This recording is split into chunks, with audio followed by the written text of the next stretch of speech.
రవ్వలకొండ అంటే మనకు గుర్తుకు వచ్చేది శ్రీ పోతులూరి వీరబ్రహ్మేంద్ర స్వామి వారు కాలజ్ఞానము రాసినటువంటి ప్రదేశము అని మనకు తెలిసిపోతుంది. సో ఇప్పుడు ఆ గుహ గురించి, ఆ రవ్వలకొండ గురించి ఈ వీడియోలో తెలుసుకుందాము. Now let's come to the video friends. ఇది రవ్వలకొండ గుహ. అచ్చమాంబ దగ్గర పశువుల కాపరిగా మారిన బ్రహ్మంగారు రోజు రవ్వలకొండపైకి పశువులను తోలుకు వెళ్లేవారట. ఆ ప్రదేశంలో ప్రశాంతంగా ఉండడంతో ఇక్కడే కాలజ్ఞానం రాయాలని నిశ్చయించుకున్నారు. ఒకరోజు అచ్చమాంబ కొండపైకి వెళ్లి చూస్తే పశువులను ఏకాగ్రతతో మేయడము తను గమనించి గుహలోకి వెళ్లి చూస్తే బ్రహ్మంగారు ధ్యాన ముద్రలో ఉన్నట్లు తను గమనించింది. అప్పుడు బ్రహ్మంగారిని ఒక జ్ఞానిగా భావించి తనతో సేవ చేయించుకునేందుకు ఇన్నాళ్ళు క్షమాపణ కోరింది. తనకు జ్ఞాన బోధ చేయమని కోరింది అచ్చమాంబ. ఈ రవ్వలకొండ ప్రాంతంలో వీరబ్రహ్మేంద్ర స్వామి వారు ఈ చెట్టు కిందనే ఆవులను కట్టేసేవారు.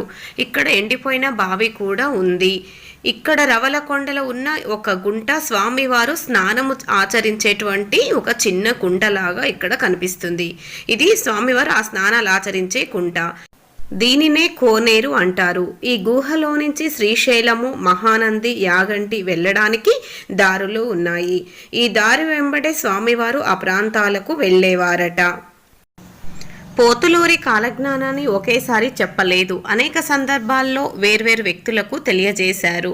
అంతేకాకుండా చాలా భాగాన్ని ఒక చోట పాతిపెట్టారు.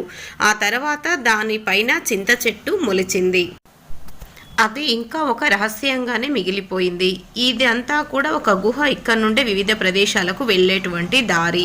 సో ఫ్రెండ్స్, ఈ వీడియో ఎంతో మీకు ఇన్ఫర్మేటివ్గా ఉన్నదని అనుకుంటున్నాను. ఇలాంటి మంచి మంచి వీడియోస్ నేను మీకు అప్లోడ్ చేస్తూ ఉంటాను. కాకపోతే ఇక్కడ చిన్న రిక్వెస్ట్, నేను నేనే సెల్ఫ్ తీయాల్సి వచ్చింది కాబట్టి ఇక్కడ నేను వీడియోలో కనిపించలేకపోయాను. దయచేసి మన ఛానల్ని లైక్ చేసి సబ్స్క్రైబ్ చేయండి. Thank you friends for watching. వీలుంటే షేర్ చేయండి. Thank you friends for watching our video.